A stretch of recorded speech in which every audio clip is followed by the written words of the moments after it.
not going to be complacent or complacence, even the way Thomas Paine spells it.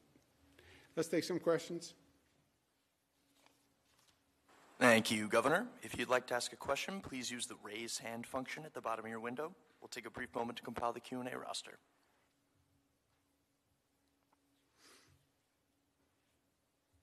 Governor, your first question comes from Karina Gary at WUTR-TV. Karina, your line is now open. Please unmute your microphone.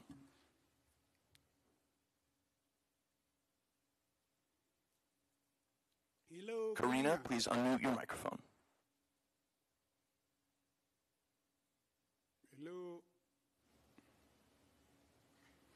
Unmute. All right, we're going to move on to the next question. Governor, your next question comes from Andrew Siff at WNBC TV. Andrew, your line is now open. Please unmute your microphone. Governor, good afternoon. Hope everyone is doing well. I have two questions.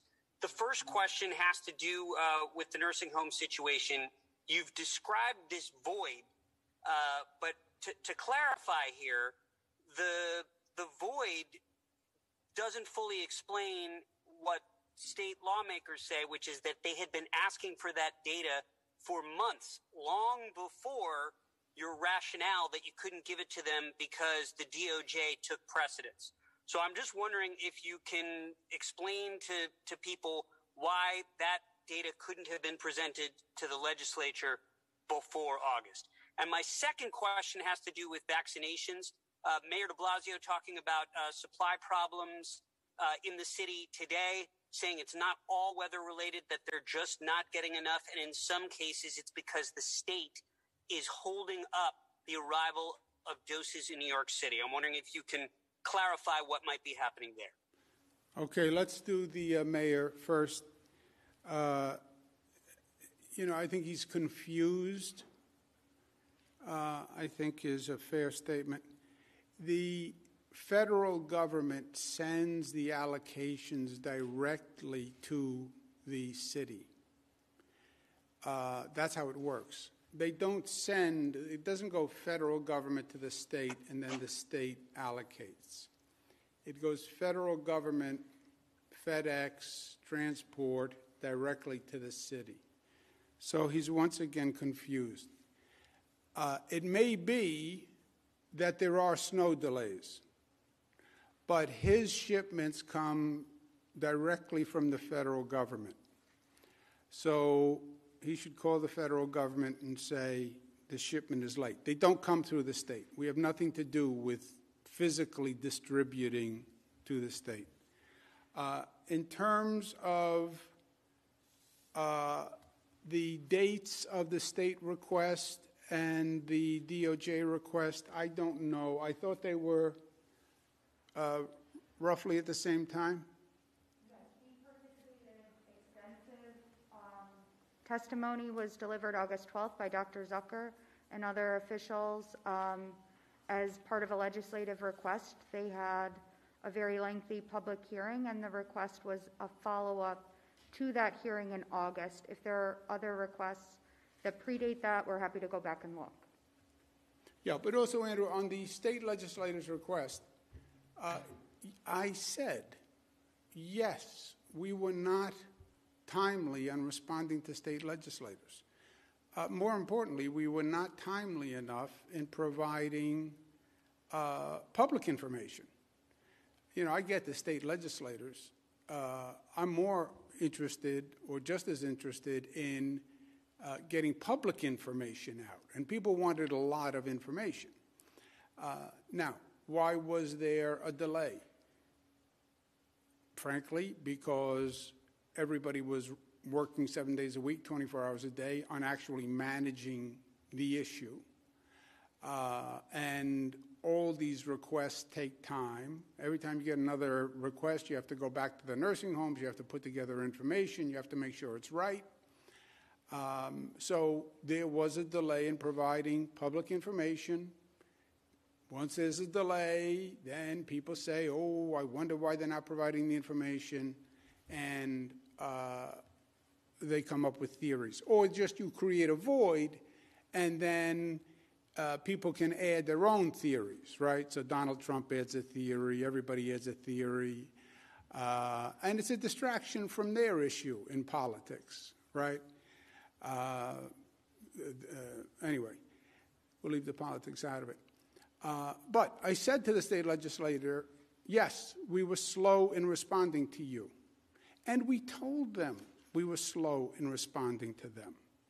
And just to be a little hyper-technical, we told them, and they implicitly agreed to the delay. And I'll tell you why you know, Andrew. Because your follow-up question would have been to the state legislator, well, when you didn't get a response, did you send a demand letter? Did you say, I'm going to subpoena the information if you didn't get it? Right? So it was an agreed-to delay, right? But I said to the legislative leaders, yes, I understand state legislators are offended in not getting the information. I get it. And we have a lot of work to do, and I want to take the tone down, and we have to do a budget, we have to do vaccinations, we have a lot of important work to do together, and that's what we should be focused on. But also, Andrew, they had all the numbers. There are only, there are two basic numbers. How many people died in hospitals and how many people died in nursing homes? Well, we want subsets of that. Okay, but they had the basic numbers all along. Next question. All right, Governor, next up we have Peter Haskell from WCBS 880. Peter, your line is now open. Please unmute your microphone.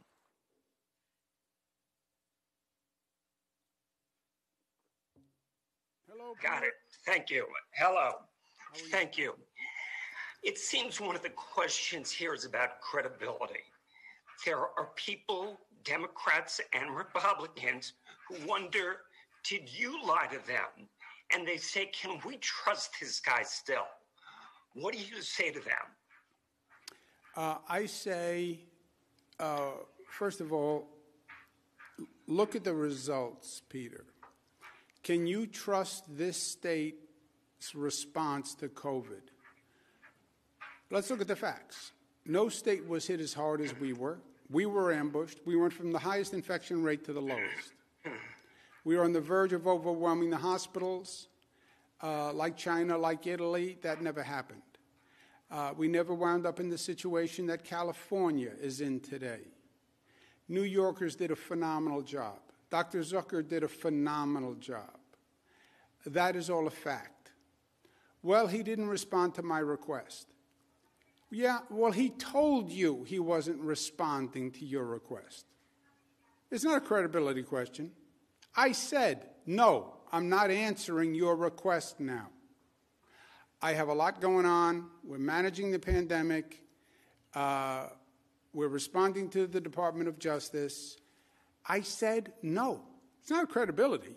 Now, they didn't like the answer. No. I get that.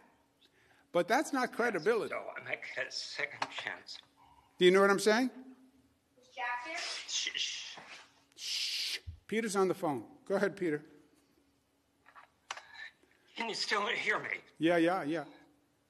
I mean, the fact is, you were asked about nursing homes over and over again during these briefings. So, did you not know the information, or did you choose not to share it?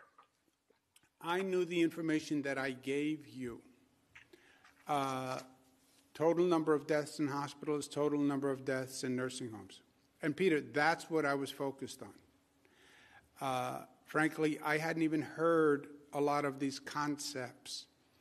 Well, how many did a nursing home presume dead? I never heard of the concept of presuming someone, presume a cause of death. How many were in a hospital but then went to a nursing home and went to a hospital? I was not focused on any of that. I sat here every day. I give the total number of hospital deaths, total number of nursing home deaths, And those were the relevant numbers as far as I'm concerned. Well, state legislators didn't get the information. Yes, Peter, I am telling you, they did not get the information. Also, I'm telling you, ask them to send, they did not call up or send a demand letter or send a subpoena. I think they were actually right. And I think they were actually fair in saying, we understand you're in the middle of managing a pandemic and you have to deal with DOJ sending letters to Democratic governors. So we'll pause on the information. And they come back in the legislative session in January. So I think they were actually reasonable. And I think the leadership was reasonable. I think you have some members who say, we should have had the information when we wanted it. Yeah, I understand that those were, some people feel that way. But to them, Peter, say, well, then why didn't you send a demand letter? Why didn't you send a subpoena? I mean, if you really wanted it, that's what you would have done, right?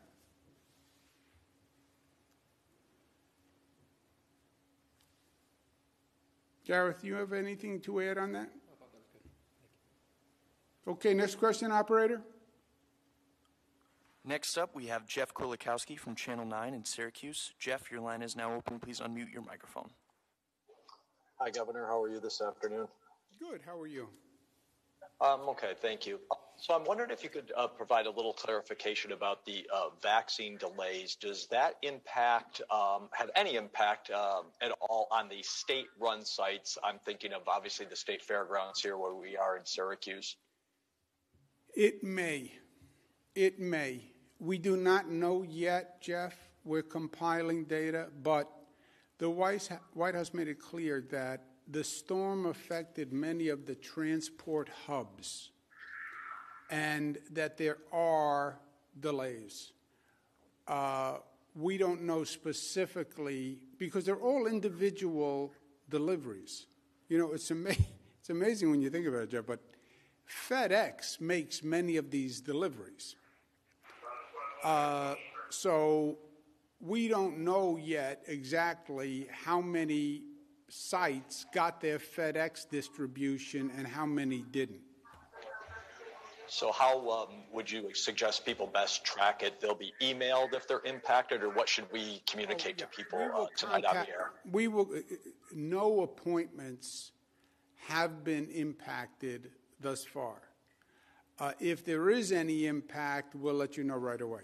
No, there hasn't been any impact yet, right? Correct. I mean, a lot of these sites are still using the weeks 1 through 9 allocation, and the weeks 10 allocations are the ones that have been delayed, and those are coming in slowly. Some have come in, many have not, but for the state sites, we're still using that weeks 1 through 9 allocation. So those appointments are still ongoing. If there is a delay, we'll notify people immediately, of course, and they'll just be postponed, not canceled. And just one last point, there is a CDC call today at 2 p.m., so if we get any additional information from the CDC at 2 o'clock, we'll put out a press release immediately following and make sure all the local governments are aware of any change in this situation. Next question, operator. Governor, next up we have Karina Gary from WUTR-TV. Karina, your line is now open. Please unmute your microphone. Hi, I'm so sorry about that earlier. That's all right. Welcome back. It happens. Thank you. So I'm actually going to veer off from the nursing homes. I've actually been contacting your office for a little bit about the New York 22nd congressional race. I'm not sure how familiar you are with it, but there were a lot of issues that came up, and actually the Oneida County Board of Election Commissioners had to resign, and only you can actually remove them. So if they hadn't resigned, you would have had to remove them. You know, we're really worried about everything we saw, what came up, all of their errors that came up. Is there anything that, you know, you can think of in terms of law that going forward where we can fix these type of issues? You know, it's a good question, and it was very concerning what happened. And I think it's the right thing that those election commissioners resigned, frankly. we have laws and laws and laws and laws, and then they have to be implemented. And at one point, it comes down to competence and diligence and capacity. I'm not saying that the election commissioners brought any bias to the job, and I don't have in-depth knowledge. But to me, it seems like basic incompetence in the administration of their functions. And many of these boards, they appoint political people who are not competent to do the job. You know, we even do it in elections. We fail to ask the question, are you competent to do the job? What's your experience? What's your ability? What have you ever accomplished? Are you competent? And I think it was a question of competence. Thank you. Thank you so much. Thank you. Next question, operator. Next up, we have Bill Mahoney from Politico. Bill, your line is now open. Please unmute your microphone. Hi, Governor. Thank you for taking my question. Just wanted to follow up on your talks about the void, where I think we all do want to get accurate information out there. Is there any chance you could release to the public whatever you sent to the DOJ as a way for us to help get the story out about what actually happened? And also, are there any other transcripts from any other meetings you've had on this subject that you might be able to share with the press to help illustrate better how this played out and get this accurate information to the world? Look, if I would have no problem with it, I would have to have the lawyers talk to DOJ, but I would have no problem with it. You know, there were two corresponding mistakes, Bill. And part of it is a function of the time. We're managing the pandemic. You guys want information. Information takes time, which I think you don't appreciate. And information takes time from the same people who are managing the pandemic, right? You ask a technical question, they have to go to the people at this table. Because the situation is moving so fast, except the people at this table are day-to-day involved 100%. So that's not an excuse. It's an explanation, but it's not an excuse. We did not provide enough public information. And by the way, in this situation, I don't know that you could ever provide enough public information, because one set of questions begat another set of questions. But we did not provide enough information. That's one phenomenon. Second phenomenon, okay, now there's a void. The politics is intense and miserable and personal. Donald Trump himself started this, COVID is a Democratic state problem, and the Democratic governors are killing people in nursing homes. Remember, that was a national Republican strategy. It blew up when the nursing homes deaths happened in Republican states. And it didn't jive with the facts because New York is number 34. Forget all this other garbage. New York is number 34 in nursing home deaths. How is it so terrible a job if it's number 34 in nursing home deaths, and we had COVID before anybody else, and we had it worse than anyone else, and we had no notice, right? But then in the void, now all the local politicians, this one should call on resignation of Dr. Zucker. Are you kidding me, Congressman? You didn't have a congresswoman who is anti-Semitic and asks for execution of Democrats. You supported her. Other congressperson, administration should resign. You were part of the insurrection at the Capitol where people died. I mean, but it's all this political toxicity, and then you get some people who have a personal agenda.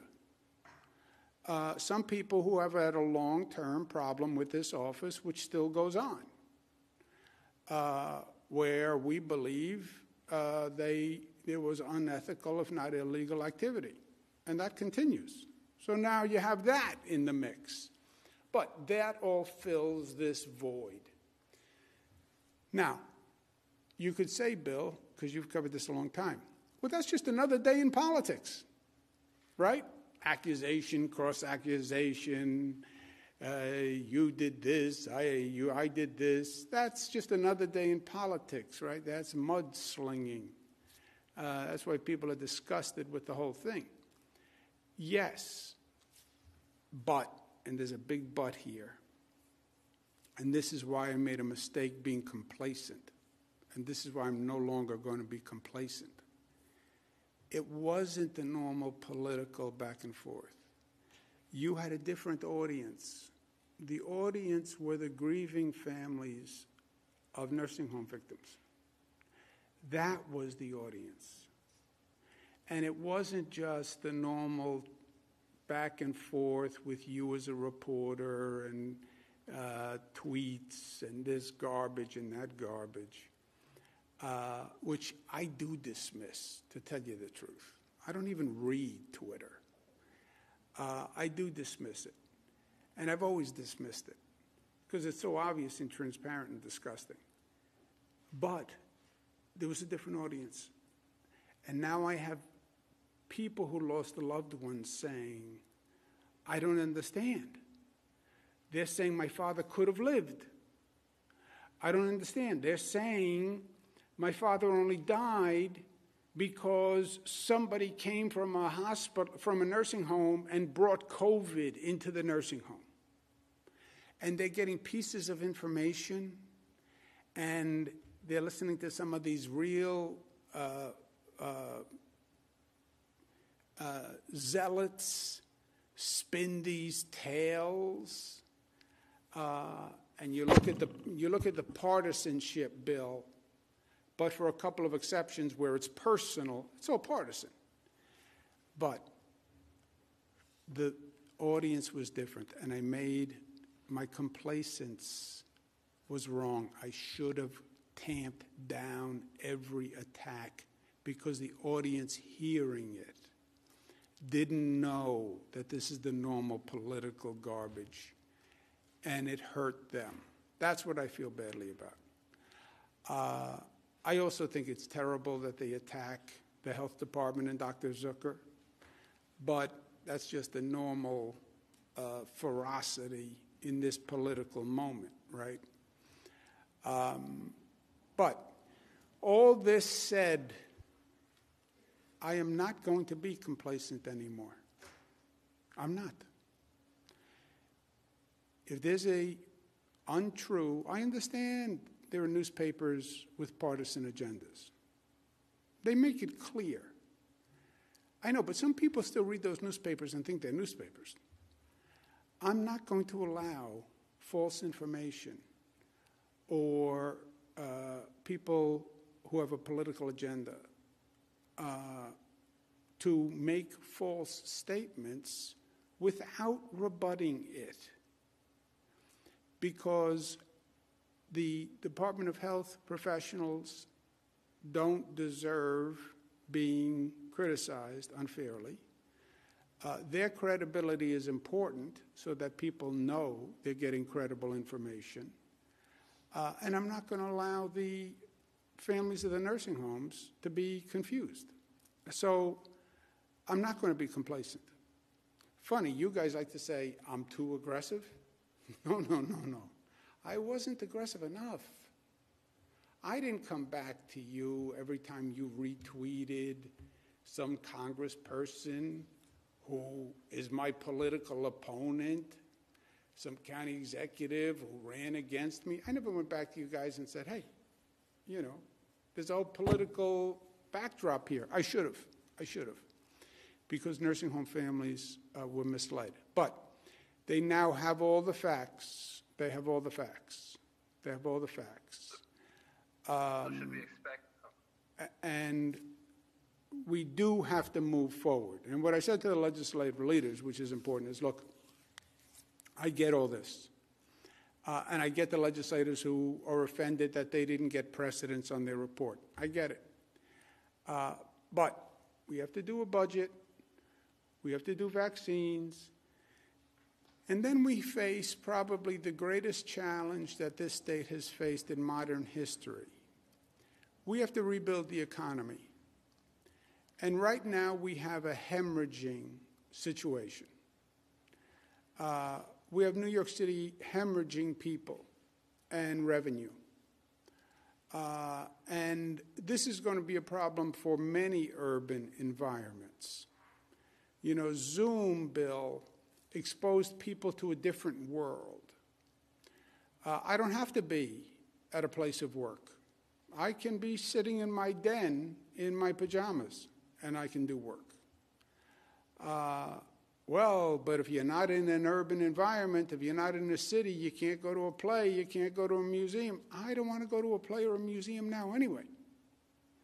And I'm going to watch what happens with this virus before I walk into a crowded ballroom. So this is a very precarious time for this state. And we have a lot to do. And that's my job. And that's what we're focused on. Fight the pandemic, get those vaccines out the door, rebuild New York, and in the midst of it all, get that budget done ASAP. And then, atmospherically, don't be complacent in allowing untruths to go forward, because it hurts innocent people. Okay, thank you very much all. Thank you for taking the time.